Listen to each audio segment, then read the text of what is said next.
Hi students, welcome to my channel. Students, మనము previous క్లాస్లో HTML structure చూసాం కదా. సో ఈరోజు టాపిక్ ఏంటి అంటే టెక్స్ట్ ఫార్మాటింగ్ ట్యాగ్స్ స్టూడెంట్స్. ఓకేనా? సో ఇంతకుముందు ప్రీవియస్ క్లాస్లో మనము HTML స్ట్రక్చర్ ఏంటో చూసాము. సో ఈరోజు టాపిక్ ఏంటి అంటే టెక్స్ట్ ఫార్మాటింగ్ ట్యాగ్స్ స్టూడెంట్స్. ఓకేనా? సో ఒక వెబ్ పేజ్ అంటే మనకి వెబ్ బ్రౌజర్లో కనిపించేటటువంటి దాన్ని మనం వెబ్ పేజెస్ అని చెప్తూ ఉంటాం. ఆ వెబ్ పేజెస్ని క్రియేట్ చేయడం కోసం HTML మనం నేర్చుకుంటున్నాం. ఓకేనా? సో వెబ్ పేజ్లో మనకి కాంటెంట్ ఉంటుంది కదా. సో ఆ కాంటెంట్ని ఫార్మాట్ చేయటం ఎలా, సో దాని గురించి ఈరోజు టాపిక్ స్టూడెంట్స్. ఓకేనా? సో చూడండి స్టూడెంట్స్, ఈ వీడియోస్ని ఫస్ట్ నుంచి లాస్ట్ వరకు చూడండి, ఖచ్చితంగా మీకు యూస్ఫుల్ ఇన్ఫర్మేషన్ లభిస్తుంది స్టూడెంట్స్. ఓకేనా? సో లేట్ చేయకుండా టాపిక్లోకి వెళ్దాం. సో ఏంటి అంటే text formatting tags students.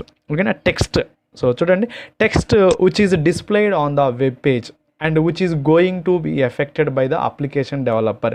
So అంటే మనకి వెబ్ పేజ్లో కనిపించేటటువంటి దాన్ని మనం టెక్స్ట్ అని చెప్తాము. అదేవిధంగా అప్లికేషన్ డెవలపర్ ఎవరైతే ఉంటారో వాళ్ళ ద్వారా ఎఫెక్ట్ కాబడేటువంటి దాన్ని కూడా మనం టెక్స్ట్ అని చెప్తున్నాం. సో అలాంటి టెక్స్ట్ని మనం ఇక్కడ ఫార్మాట్ చేయాలి స్టూడెంట్స్. ఎందుకంటే ఒక యూజర్ ఎవరైతే మన వెబ్ పేజ్ని యూజ్ చేస్తూ ఉంటారో, యాక్సెస్ చేస్తూ ఉంటారో వాళ్ళకి అట్రాక్టివ్గా కనిపించాలి అంటే వెబ్ టెక్స్ట్ అనేది ఫార్మాట్ చేయాలి. సో ఓకేనా? సో అయితే చూడండి స్టూడెంట్స్, ఇక్కడ టెక్స్ట్ ఫార్మాటింగ్ ట్యాగ్స్ అనేవి మనకి చూస్తే 2 కేటగిరీస్లో డివైడ్ చేశారు స్టూడెంట్స్. ఓకేనా? సో అవి ఏంటి అంటే physical and logical. Physical text formatting and logical text formatting. So students already మనము బేసిక్ HTML ట్యాగ్స్ చూసాం కదా. సో అవే ఇక్కడ వాడు ఏం చేశాడంటే 2 టైప్స్గా చేశాడు. ఒకటి ఫిజికల్ అండ్ ఇంకోటి లాజికల్. ఓకేనా?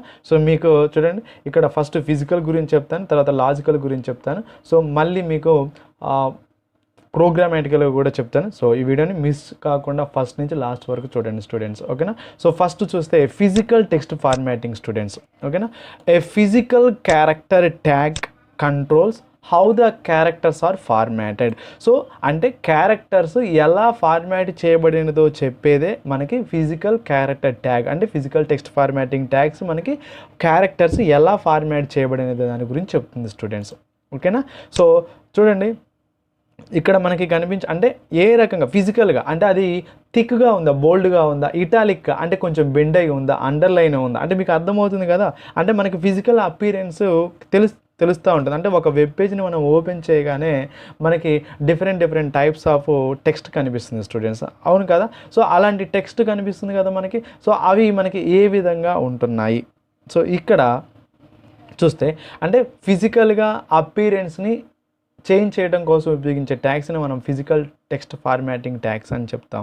ఓకేనా? సో ఒకసారి ఇక్కడ ఫిజికల్ ఫార్మాటింగ్ ట్యాగ్స్ చూస్తే ఆల్రెడీ మనం ఇంతకుముందు డిస్కస్ చేసిన, మళ్ళీ ఇక్కడ మీకు క్లియర్గా అంటే ఎగ్జామ్ పాయింట్ ఆఫ్ వ్యూలో ఉండాలనే ఉద్దేశంతో నేను క్లియర్గా చెప్తున్నాను students. So tags bold tag, okay, italic tag, underline tag, strike tag, okay, దీన్ని ఎస్ అని కూడా చూపిస్తారు స్టూడెంట్స్. ఓకేనా? ఎస్ అని కూడా అంటాం. తర్వాత big tag, okay, small tag, next subscript tag, okay, next superscript tag. ఓకేనా స్టూడెంట్స్? సో ఇంకా వీటితో పాటుగా టెలిటైప్ ట్యాగ్. సో చూడండి, సో టెలిటైప్ ట్యాగ్, తర్వాత ఫాంట్ ట్యాగ్. సో ఇవి tags, physical text formatting tags. So చూడండి, బోల్డ్ ట్యాగ్ మనకి ఎందుకు ఉపయోగిస్తాం మనకి తెలుసు కదా. సో బోల్డ్ ట్యాగ్ అనేది సో మనము బోల్డ్ ఫార్మాట్ టెక్స్ట్ ఇవ్వటం కోసము, అంటే it displays the text as bold. ఓకేనా? మనకి తెలిసిందే. తర్వాత italic tag, so displays the text as italic. ఓకేనా స్టూడెంట్స్? తర్వాత U tag, underlined. So underline అనేది ట్యాగ్ అనేది అండర్లైన్ ఇవ్వటం కోసం ఉపయోగిస్తాము. సో ఓకేనా? తర్వాత strike tag. So strike tag అనేది సో ఒక లైన్ ఒక టెక్స్ట్ గుండా వెళ్ళేటట్టు చేసేది. So display text with a line through it. ఓకేనా?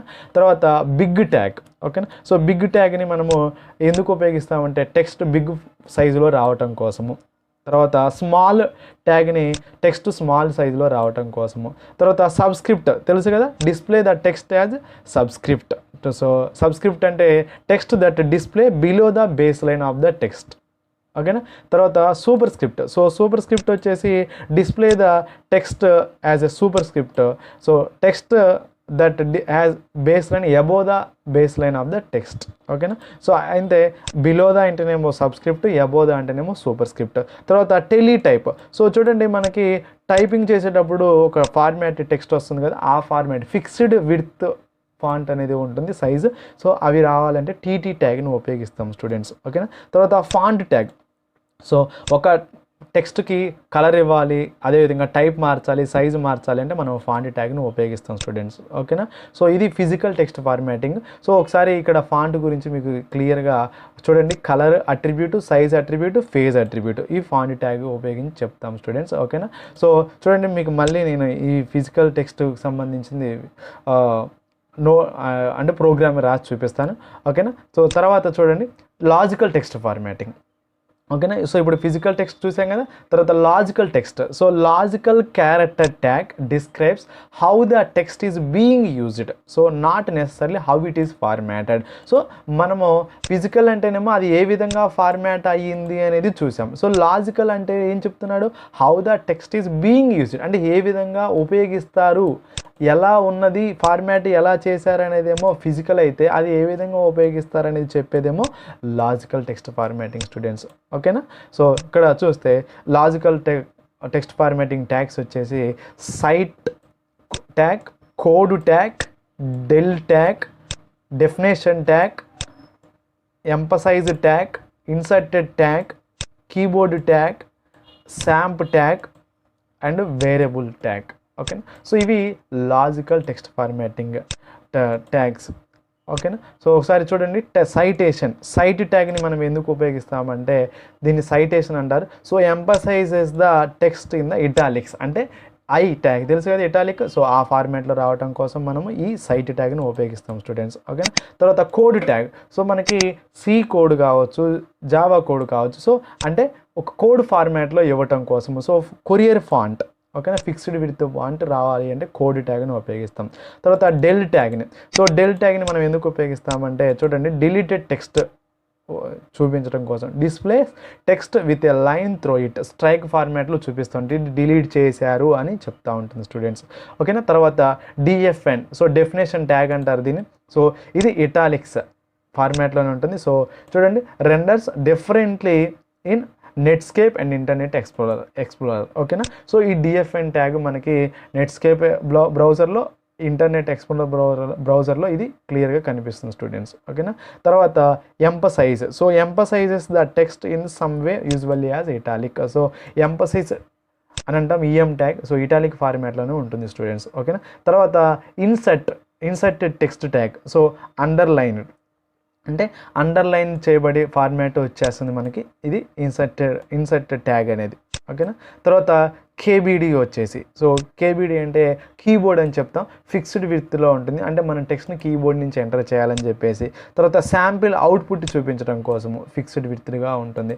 తర్వాత వేరియబుల్స్, సో మనకి ప్రోగ్రామింగ్ లాంగ్వేజ్లో వేరియబుల్స్ని ఉపయోగిస్తాం కదా, సో అవి ఇటాలిక్ ఫార్మాట్లో రావటం కోసము ఈ విధంగా ఉపయోగిస్తాం స్టూడెంట్స్, ఓకేనా. సో ఇది మనకి లాజికల్ టెక్స్ట్ ఫార్మాటింగ్, అదేవిధంగా ఫిజికల్ టెక్స్ట్ ఫార్మాటింగ్, ఓకేనా students. So this is about text formatting tags students, ఓకేనా. సో మీకు అర్థమైంది అనుకుంటున్న స్టూడెంట్స్, ఏమైనా డౌట్స్ ఉంటే మీరు కామెంట్ సెక్షన్లో చెప్పండి స్టూడెంట్స్, ఓకేనా. సో మీకు దీనికి సంబంధించి ప్రాక్టికల్ నేను ఇప్పుడు చేసి మీకు చూపిస్తాను స్టూడెంట్స్, ఓకేనా.